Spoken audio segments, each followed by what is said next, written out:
योगिना कामदं मोक्षदं चैव ओंकाराय नमो नमः। अज्ञानतिमिरान्धानां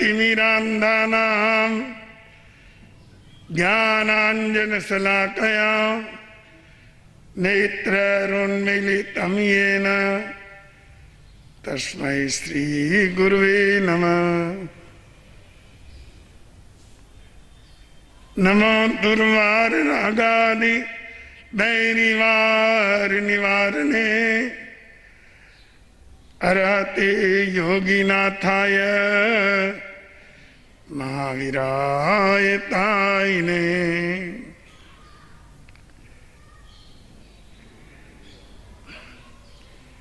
प्रिय श्रोताजनों,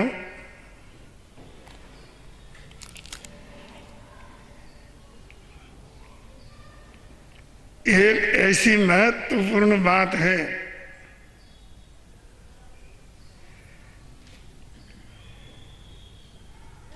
जो हर समय हमारे सामने खड़ी रहती है।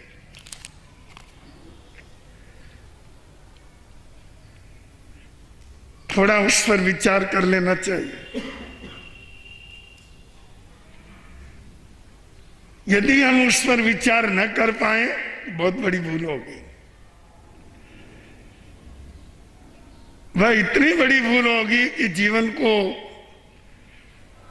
व्यर्थ बना के रख देगी, हो सकता है दुर्गति में भी पहुंचा दे।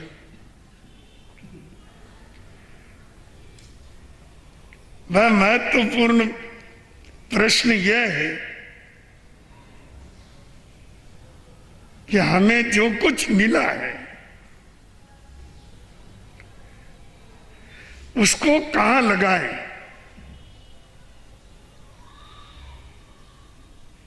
मिलने का अर्थ केवल आप धन से मत लेना।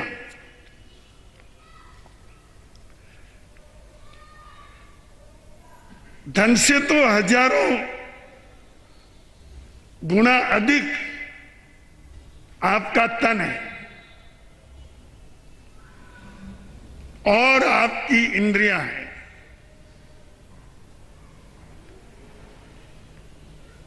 दुनिया की दौलत कोई देने के लिए तैयार हो जाए तो कोई भी व्यक्ति अपना 1 इंच नाक भी नहीं देगा।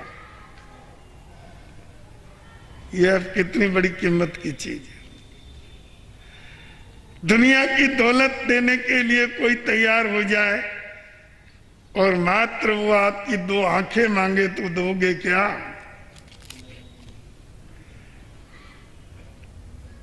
दुनिया भर की दौलत के मुकाबले तुम्हारी ये 2 आंख ज्यादा कीमती है।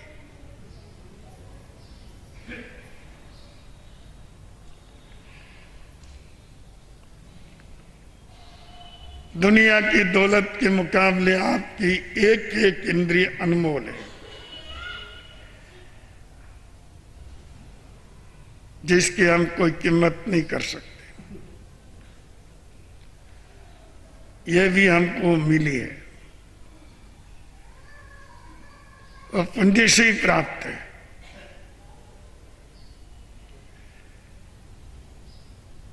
और उसके बाद जो मिला वो भी मिला ही है, परिवार भी मिला है और धन संपत्ति, शक्ति, साधन सब मिले हैं। किसी को कम मिले हैं, किसी को ज्यादा मिले हैं। चाहे कम मिले हों, ज्यादा मिले हों, प्रश्न सबके सामने एक जैसे ही है।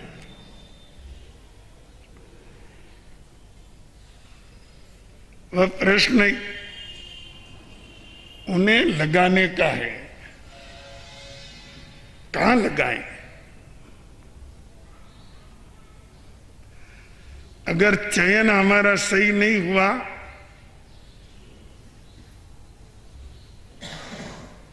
तो जो पाया वो व्यर्थ चला जाएगा। और दुष्कर्म देकर के जाएगा, पाप बढ़ा के जाएगा।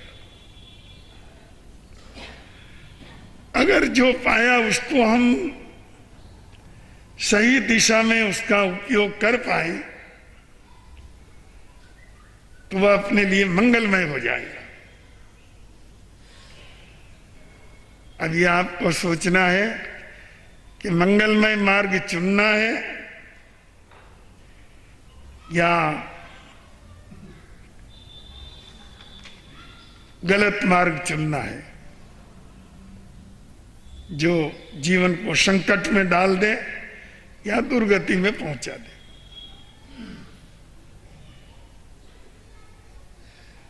कोई मूर्ख ही होगा जो अपने लिए अमंगल चाहे। सभी मंगल चाहते हैं, पर गलत चीज को भी आप मंगल कह देते हैं तो इसका तो हमारे पास कोई उपाय नहीं है।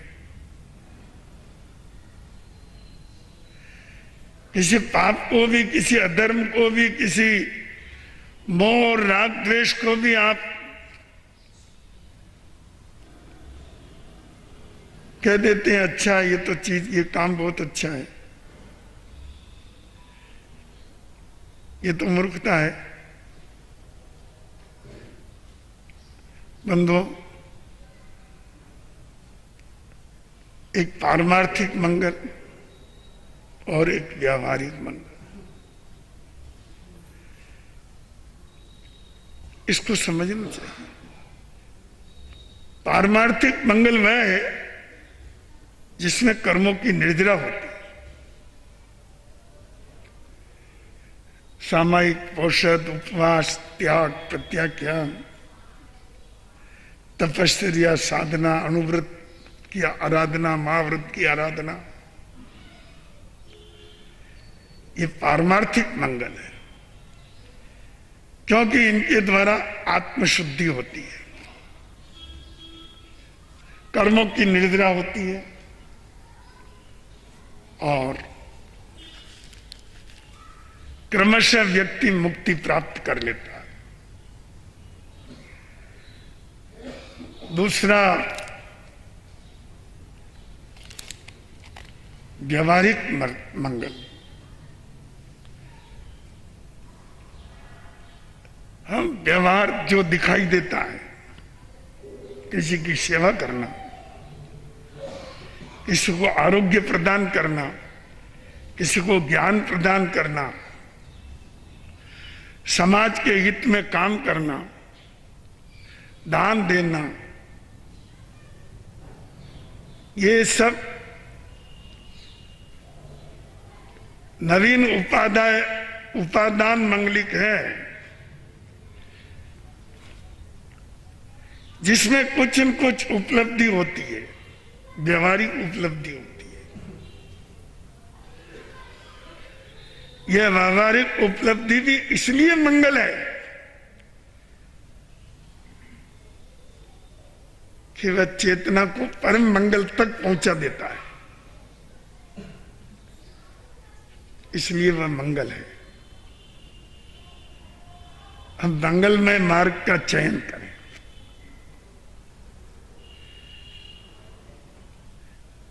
दोनों प्रकार के मंगल की साधना जीवन में चलती रहे। पारमार्थिक मंगल और उपादान मंगल। पारमार्थिक मंगल साधना, स्वाध्याय, त्याग, तप, और उपादान मंगल उपलब्धि, धर्म शासन के हित में काम करना, परोपकार के, जीव दया के क्षेत्र में काम करना, पीड़ित मानवता को आत्म शांति पहुंचाने का काम करना, अज्ञानी को ज्ञान देने का काम करना और दुखी को सुखी करने का काम करना, रोते हुए को हंसाने का काम करना, ये सब वो उपादान मंगल है जिससे कुछ न कुछ मिलता है। पारमार्थिक मंगल से जो मिलता है वो तो दिखता नहीं है, क्योंकि उससे निर्द्राई होती है। पर उपादान मंगल जो बनता है उससे दिखता है, वो प्रत्यक्ष होता है। एक भूखे व्यक्ति को आपने खाना खिलाया, वो संतुष्ट हो गया,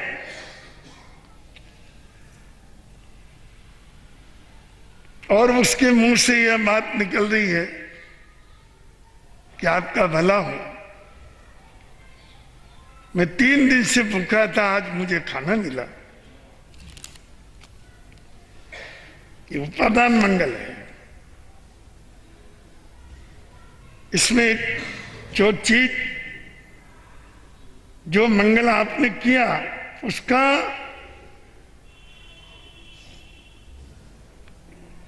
प्रतिरूप सामने आ गया कि एक रोता हुआ व्यक्ति हंस दिया। जीवन के अंदर दोनों मंगल चलने चाहिए। सांसारिकता के क्षेत्र में भी आप लोग जो अपने भवन बनाते हैं, अपनी लड़के लड़कियों की शादियां करते हैं, ढोल नगाड़े बजाते हैं, कुमकुम लच्छे चलाते हैं, आप उन्हें मंगल मानते हैं, पर आपको मालूम होना चाहिए ये मंगल नहीं है, ये व्यवहार है। और व्यवहार, वो भी सांसारिक व्यवहार। सांसारिक व्यवहार मंगल नहीं हो सकता है। सांसारिक व्यवहार कर्तव्य हो सकता है। मंगल जो आत्मा का हित करे उसे ही हम मंगल कहते हैं, जिसमें ममत्व नष्ट हो जाता है, वो मंगल है। तो ये प्रश्न हमारे सामने खड़ा रहता है कि हम अपनी शक्तियां जो हमें उपलब्ध है उसको हम कहां लगाएं? आप जानते हो चुनाव करना कितना मुश्किल होता है। बुद्धिमान व्यक्ति सही चुनाव करते हैं, और मूर्ख व्यक्ति अमंगल को भी मंगल मान करके उसका चुनाव करके उसमें लग जाता है। तो अपनी जीवनी शक्तियों को हम पारमार्थिक मंगल में स्थित करें, साथ ही उपादान मंगल का लक्ष्य रखें। अपने जीवन से कोई ऐसा काम हो जाए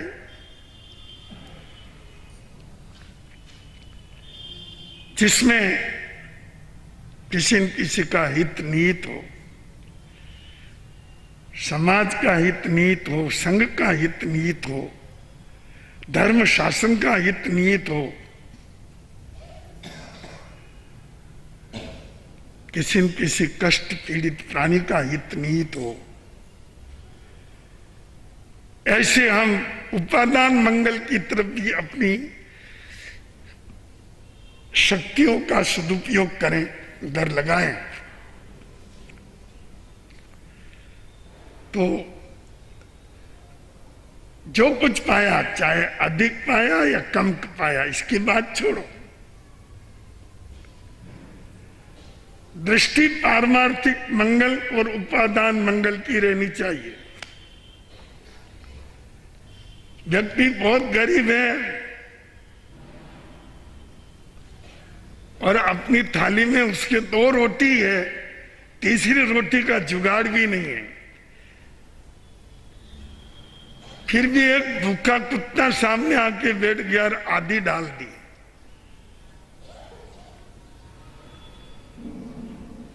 तो ये एक ऐसा मंगल है जिसको हम कोई उपमा नहीं दे सकते। इस तरह से किसी पीड़ित प्राणी को आपने अपने वस्त्रों में से ही कुछ वस्त्र दे दिए तो उसको लाभ मिला, उपादान मंगल। समाज में हॉस्पिटल, शिक्षा संस्थान, ज्ञान संस्थान ये खड़े करना और उनमें उन योजनाओं को लागू करना, ये उपादान मंगल है। प्राप्त किया, उसका लाभ उठा लिया। तो ये प्रश्न अपने सामने हमेशा रहता है। परमात्मा भगवान महावीर की एक वाणी को याद करो, जे कम्मे सूरा ते धम्मे सूरा। बड़ी बहुत ऊंचा सूत्र है ये। उन्होंने कहा कि जो कार्य करने में बहादुर है, शक्तिशाली है, जो कर्मठ है, जो अपने जीवन में कार्य करने की तत्परता रखता है, जो प्रमादी नहीं है, वही व्यक्ति धार्मिक भी हो सकता है। धर्म की आराधना भी वही करता है। आलसी, ढीले, हाँ कर लेंगे, हाँ कर लेंगे, ऐसी शिथिल मनोदशा की व्यक्ति न व्यवहारिक कार्य कर सकते हैं, न आध्यात्मिक कार्य कर सकते हैं, पारमार्थिक कार्य भी नहीं कर सकते, क्योंकि उनका सूत्र ही क्या रहता है, आज नहीं कल। ये आज नहीं कल जिनका सूत्र है, वो व्यक्ति इस संसार में अयोग्य सिद्ध होते हैं। बुद्धिमानों का सूत्र रहता है कल नहीं आज। वह तत्पर रहता है, जो कार्य करना करना। तो जे कम्मे सूरा ते धम्मे सूरा।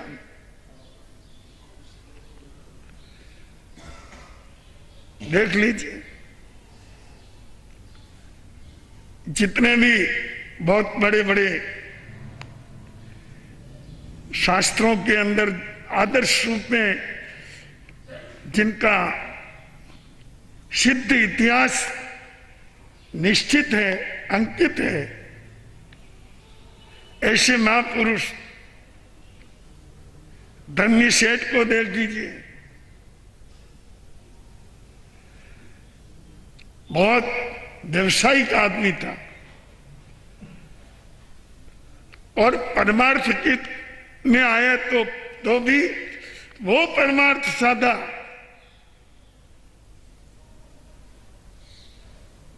कि उसी भाव में मोक्ष प्राप्त कर लिया।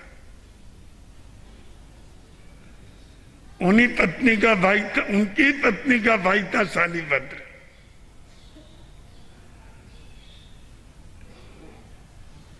उसने भी ये तय किया था कि मैं दीक्षा लूं, संयमी बनूं, सांसारिक बंधनों से मुक्त हो जाऊं, पर एकदम नहीं, धीरे धीरे।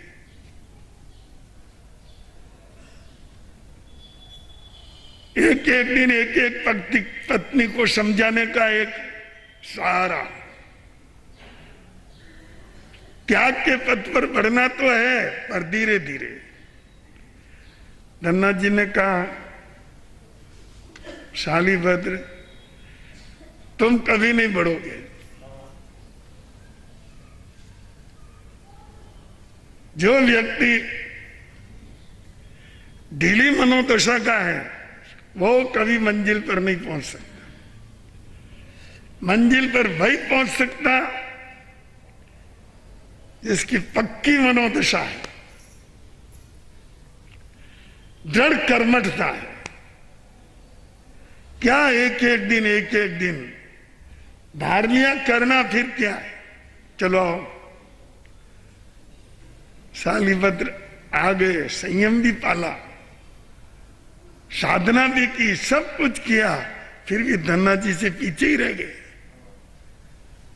सर्वार्थ सिद्ध में गए, मोक्ष में नहीं गए, अब जाएंगे।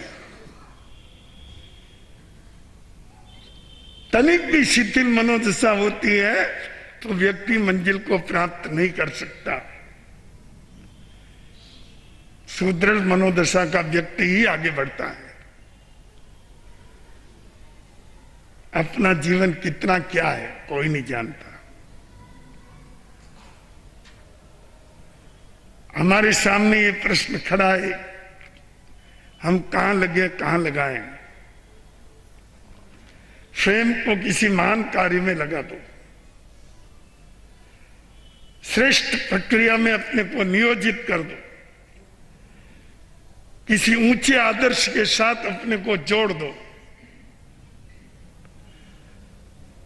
आपके प्रश्न का समाधान हो जाएगा, सारी शक्तियां फिर उधर समाहित हो जाएगी। बंधुओं, चित्तौड़ पर अकबर ने घेरा डाला।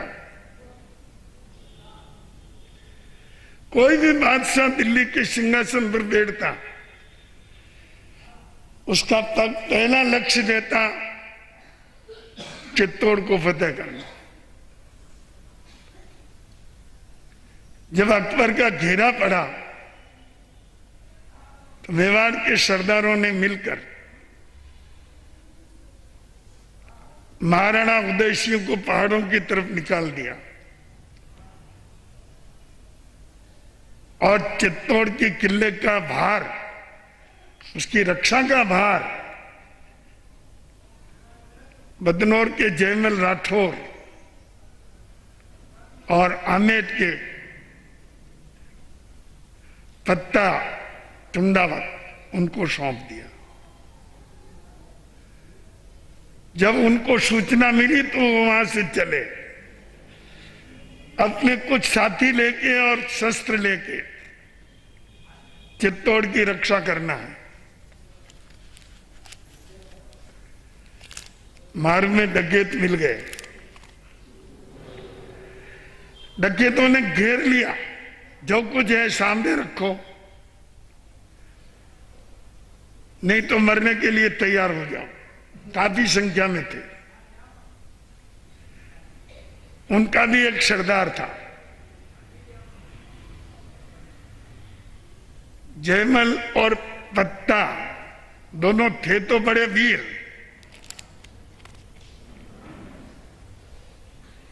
पर क्या करना चाहिए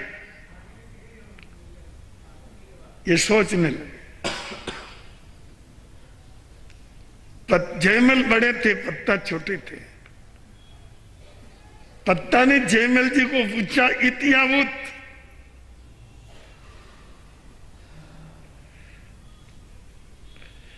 जयमल ने कहा इत नहीं उत। पत्ता ने डाकुओं के सरदार को बुलाया, इधर आओ, तुमको क्या चाहिए, तुम्हारे पास जो कुछ ले लो। थोड़ा दूसरा सामान है, बाकी शस्त्र है, ले लो, हमको छुट्टी दो, हमारे पास समय नहीं है। उसने कहा तुम बड़े बहादुर दिखते हो और इस तरह से हमारे सामने शस्त्र डाल रहे हो। कहा हम शस्त्र डाल रहे हैं, तुम जिस लेना हो ले लो। उसने कहा तुमको इतनी जल्दी कहां जाना है, चित्तौड़ को अकबर ने घेरा है, रक्षा, मातृभूमि की रक्षा करने जा रहे हैं, तुम बीच में रोक रहे हो, तो ये तुमने क्या किया, आपस में क्या बात की? कि मैंने जयमल जी से पूछा, ये हमारे बड़े हैं, कि इत या उत, इन डाकुओं से लड़े या वहां सैनिकों से लड़े? इनसे लड़ेंगे, यहां भी लड़ाई में कोई लड्डू तो बढ़ते नहीं, 10, 20, 50 जो कुछ सरदार यहां मरेंगे, समय भी लगेगा। तो इन डाकुओं से युद्ध करें या वहां करें? जयमल जी ने कहा इत नहीं उत, वहां लग करना जरूरी है। तुमसे हम नहीं उलझते, ले लो तुम्हारे लेना हो जो।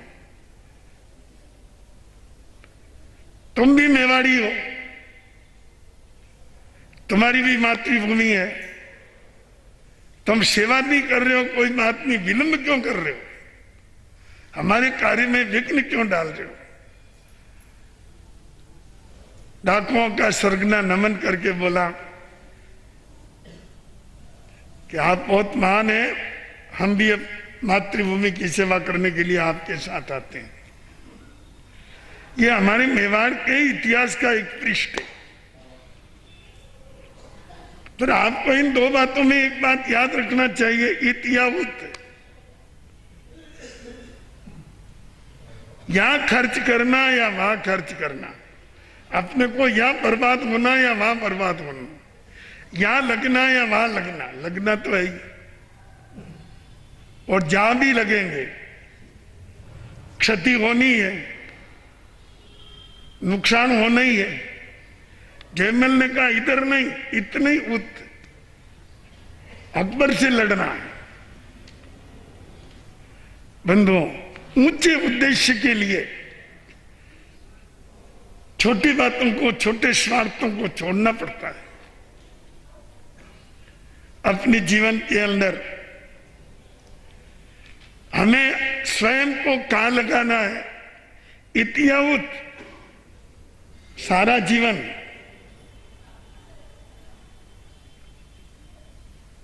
बंगला, कार, परिवार, बैंक बैलेंस, धन दौलत संपत्ति इकट्ठी करना, इसी में लग जाना।